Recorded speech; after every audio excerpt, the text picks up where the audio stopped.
प्रिय दर्शकों, सादर नमस्कार। आप सबों का लिविंग हैप्पीली की पंच तत्व श्रृंखला में मैं नरेंद्र कुमार वेलनेस कंसल्टेंट सहृदय स्वागत करता हूं।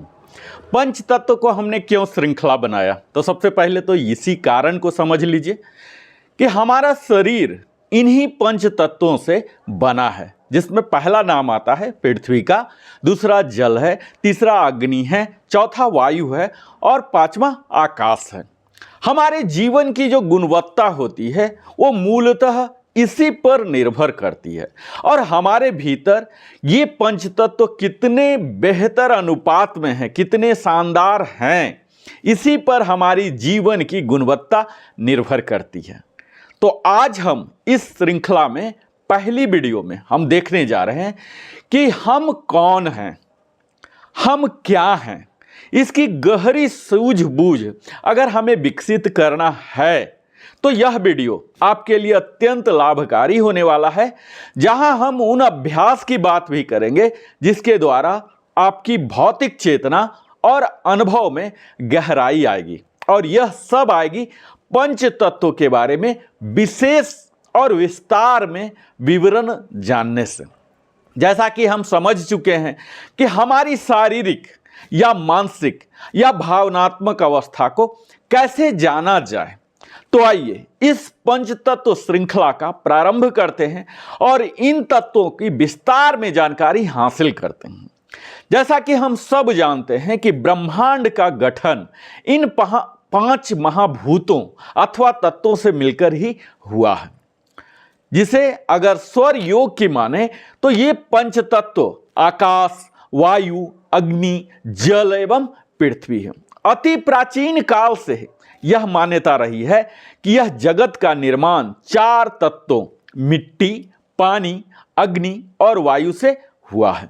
ये तत्व हमारे प्राण शक्ति की कुछ खास तरंगों, अवस्थाओं तथा चेतना की अभिव्यक्ति करने वाले होते हैं।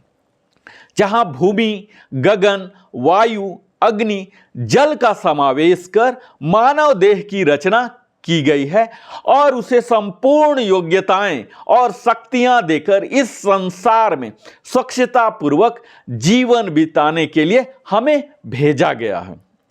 मनुष्य ईश्वर की अनुपम कृति है, इसीलिए उसमें ईश्वरीय गुण, आनंद एवं शांति आदि तो होने ही चाहिए, जिससे वह ईश्वर या भगवान को हमेशा याद रखे। मनुष्य को यदि इन पांच तत्वों के बारे में समझाया जाए तो शायद उसे समझने में अधिक समय लगता है और इसीलिए हमारे ऋषि मुनियों ने, मनीषियों ने इन पंच तत्वों को सदा याद रखने के लिए एक आसान तरीका निकाला और कहा कि यदि मनुष्य ईश्वर या भगवान को सदा याद रखे तो इन पंच तत्वों को हमेशा ध्यान में बना रहेगा। क्योंकि मित्रों, हम इन्हीं पंच तत्वों से बने हैं और इसी में अंततः हमारी विलीन हो जानी है। हमारी पूरे जीवन का अस्तित्व जो है इन्हीं पंच तत्वों में है। ऐसा माना जाता है कि जिस मनुष्य में इसका अनुपात जैसा होता है, जैसे आपको उदाहरण के तौर पर मैं बोलूं कि हाथी में पृथ्वी तत्व ज्यादा होता है, इसीलिए वह भारी होता है, और दूसरा तत्व हाथी में होता है जल तत्व। आप देखते होंगे कि मिट्टी और पानी से सदैव आपको खेलता हुआ हाथी मिल जाता, क्योंकि इसी की अधिकता होती है। आप दूसरे तरफ देख सकते हैं पंछी में वायु तत्व की अधिकता होती है, जिसे वायु में ही रहना है। इसी तरह से हमारे शरीर में अगर हम स्वस्थ रहना चाहते हैं तो इन पांचों तत्वों का एक सही अनुपात होना चाहिए और यह तभी होगा जब हम सदैव परमात्मा का ध्यान रखेंगे और यह ध्यान रखेंगे कि हमारा शरीर पंच तत्वों से बना हुआ, यानी कि हमारे लाइफ स्टाइल में, आहार विहार में, आचार में इन पांच तत्वों का हमेशा ख्याल रखना है। और यहीं से आती है हमारी संतुलित आहार का अवधारणा। अगर आप संतुलित आहार लेते हैं तो निश्चित है हमारा जीवन सदैव स्वस्थ रहेगा, आप आरोग्य रहेंगे। तो हम बात करेंगे कि इन पंच तत्वों को हमेशा ध्यान में कैसे रहें।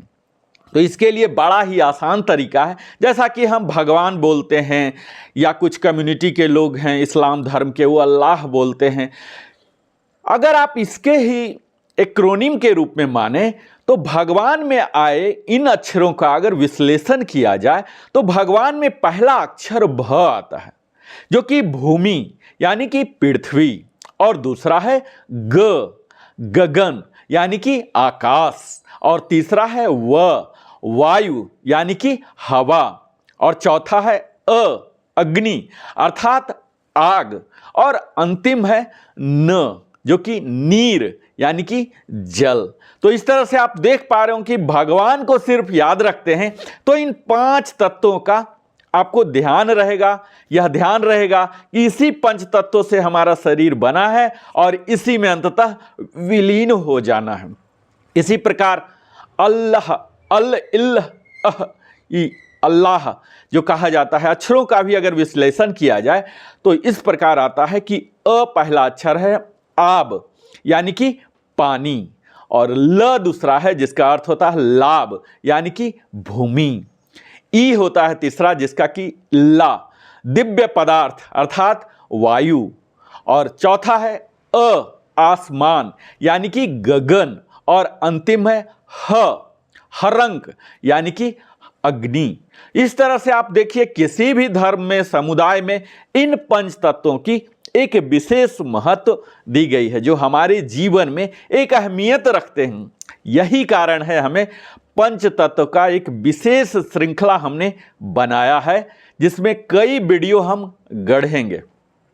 इस 5 तत्वों के संचालन एवं समन्वय जो कंट्रोल है, गवर्निंग है, ऐसे हमारे शरीर में एक अस्थिर चेतना, प्राण शक्ति, बिजली सी होती है, और इसी से उत्पन्न जो इलेक्ट्रिसिटी है, विद्युत है, यह हमारे मस्तिष्क में प्रवाहित होकर मस्तिष्क के 2.4 से 3.3 अरब कोषों जो सेल को सक्रिय करती हैं, नियमित करती हैं। ये कोष अति सूक्ष्म जो बड़े ही सब्टल होते हैं, रोम के सदृश से एवं कंधे से दांतों की तरह पंक्ति में जमे हुए होते हैं। अगर आप उपनिषद जो कि मांडुक्य उपनिषद है, प्रश्नोपनिषद है एवं शिव स्वरोदय हैं, अगर इसमें आप मान्यता रखते हैं तो 5 तत्वों का विकास हमारे मन से, और मन का विकास हमारे प्राण से, और प्राण का विकास समाधि अथवा पराचेतना से हुआ है।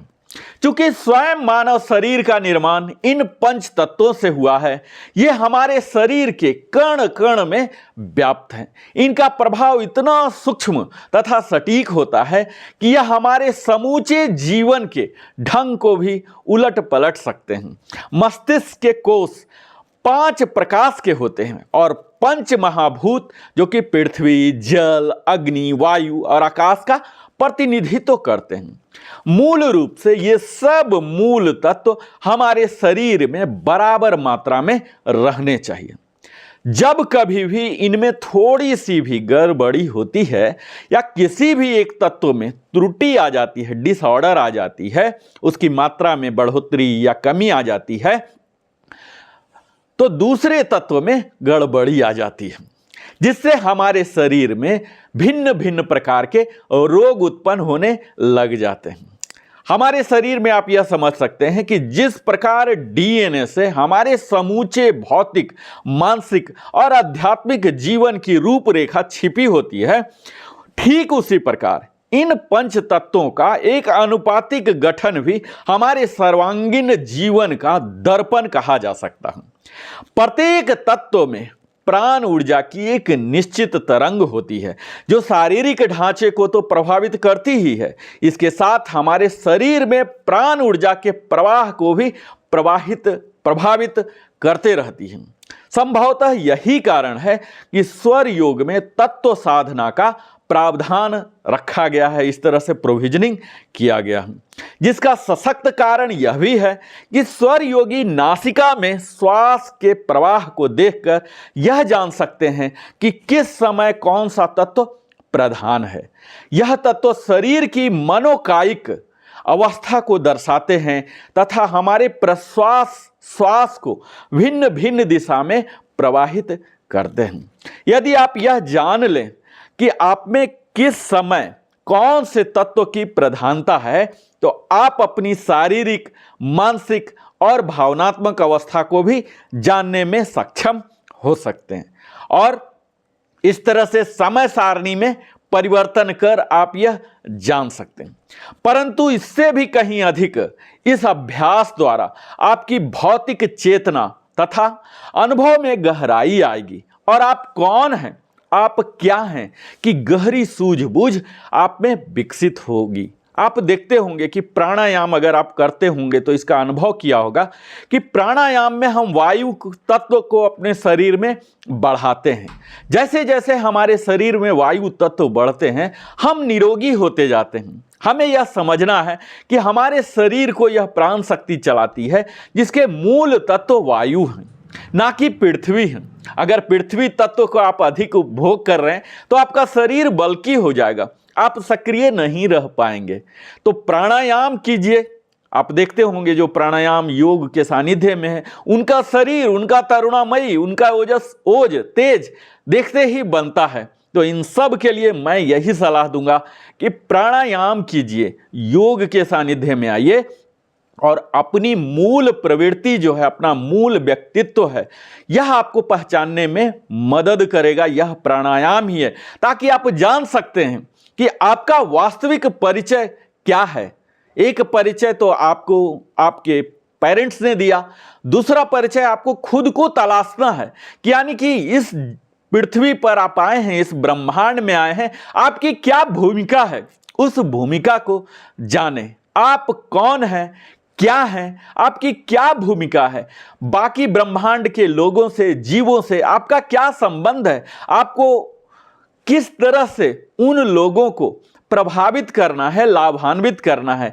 इसी चीज को पहचानने में आपको पंच तत्व की जानकारी मदद करेगी। तो यही हमारा उद्देश्य है और अंत में आप हमारे साथ अपने जीवन का बहुमूल्य समय देते हैं। इसके लिए नरेंद्र कुमार वेलनेस कंसल्टेंट की ओर से सहृदय धन्यवाद। फिर मिलता हूं पंच तत्व की ही अगली कड़ी में।